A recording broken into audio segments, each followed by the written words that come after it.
Buenas noches, licenciado. Mi nombre es Roberto Carlos Márquez. En esta ocasión voy a hacer un video resumiendo un poco lo que es la historia del presupuesto y la ley de lo que es la ética gubernamental. El presupuesto gubernamental, pues sabemos que es algo muy necesario, ¿verdad?, para la ejecución de todos los proyectos que tiene un país. Según la historia, dice que El Salvador nace allá por 1821, una nación nueva, una nación joven, con muchas barreras y mucha historia que alcanzar. A través de la historia podemos ver que de los principales obstáculos que tenía, ¿verdad?, eran los derechos del hombre. La independencia fue firmada y pues ya era un país soberano. Datos interesantes, pues era un estado débil. Dice que era un poco pequeño el país.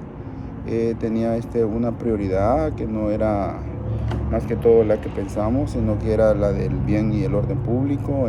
Se tenía más que todo la intención de crear nuevos policías, nuevos soldados.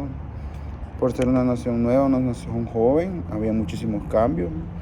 Alrededor de muchas personas pasaron por el poder, pero la prioridad era mantener el orden y la seguridad. Por eso es que se preferiría, digamos, decir que lo principal que se necesitaban eran policías y soldados. Estos buscaban obedecer o favorecer a las personas que los financiaban, por decirlo así, de los que les pagaban. Una de las principales fuentes de ingresos que tenía el país, ¿verdad?, en 1880, pues eran los productores de café, los exportadores. Entonces, la hacienda pública, la desigualdad social, se buscaba obtener ingresos de manera para poder subsistir a través de los tiempos del país. Un dato histórico, ¿verdad?, en la década de los 50 y 60 se da por primera vez lo que es la ley orgánica, la cual se buscaba para poder tener una idea o ya ir teniendo indicios de lo que es un presupuesto.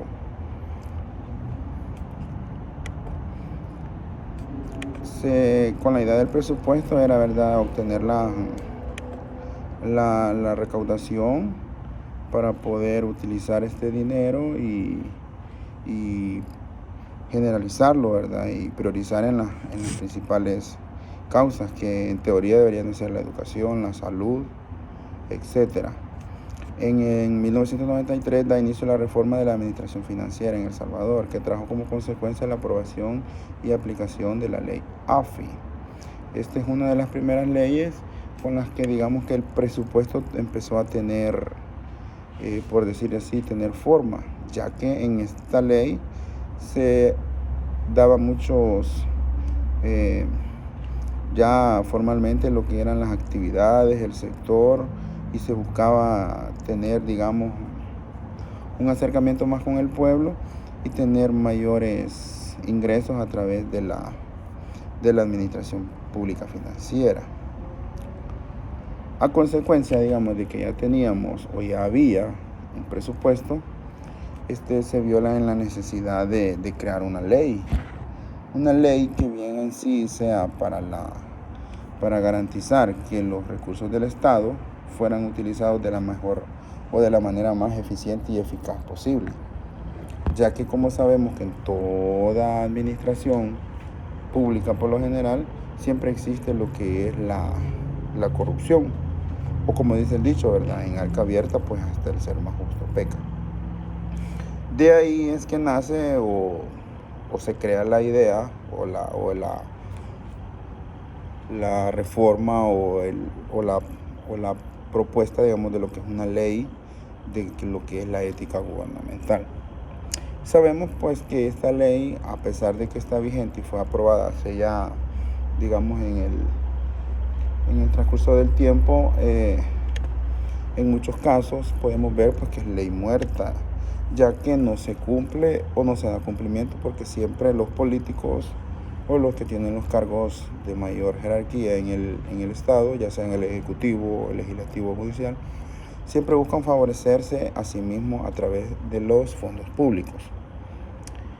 Dicen que la ley de ética gubernamental tiene ciertos parámetros, ¿verdad? O ciertos requisitos que eran la programación, el equilibrio, la nacionalidad, la universalidad, la transparencia, la flexibilidad y la difusión.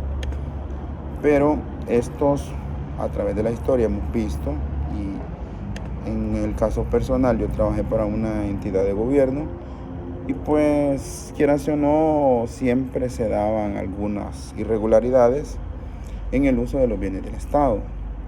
A veces en pocas cosas sencillas o en gran escala. La ley de ética gubernamental en su artículo único dice: la presente ley tiene por objeto normar y promover el desempeño ético en la función pública del Estado y del municipio, prevenir y detectar las prácticas corruptas y sancionar los actos contrarios a los deberes y a las prohibiciones éticas establecidas en la misma, lo que le venía diciendo. La ley nace con la finalidad de regular y evitar las irregularidades con los fondos públicos del Estado. En el ámbito de aplicación sabemos que van todas las personas que trabajan para el Estado, ya sean estos empleados públicos, servidores públicos,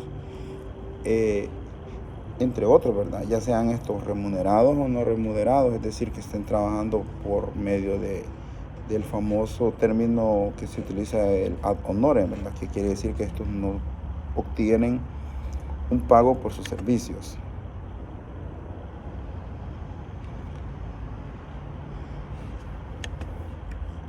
Por ejemplo, la ley de ética gubernamental dice que se aplica a servidores públicos. Quienes ejercen su trabajo pueden cometer errores, tal vez a veces de manera inconsciente o con dolo.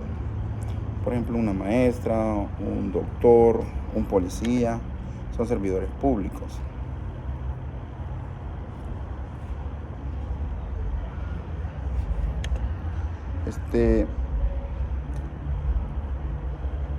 La función pública dice que es una actividad temporal o permanente, remunerada o no remunerada, que la ejerce una persona natural, ¿verdad? La función pública son todas las actividades.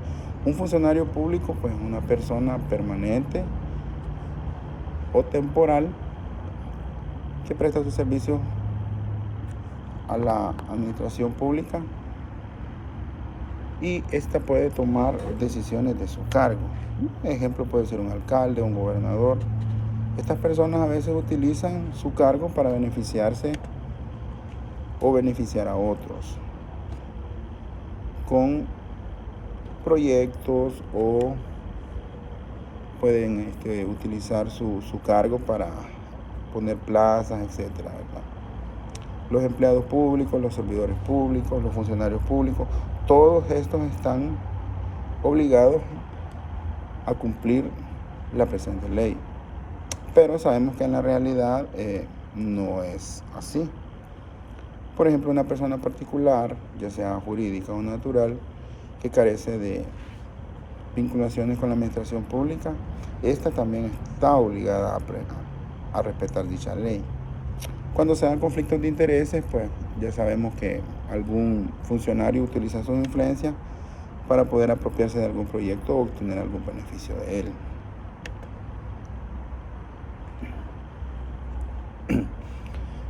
Los principales actos de corrupción, ¿verdad?, a través de la administración pública, pues se pueden aprovechar de los bienes del Estado, de los recursos del Estado, vehículos, etc. En el capítulo 4 habla de algunos principios éticos que son, digamos, la función pública, en los que estos se busca obtener una responsabilidad hacia los bienes del Estado.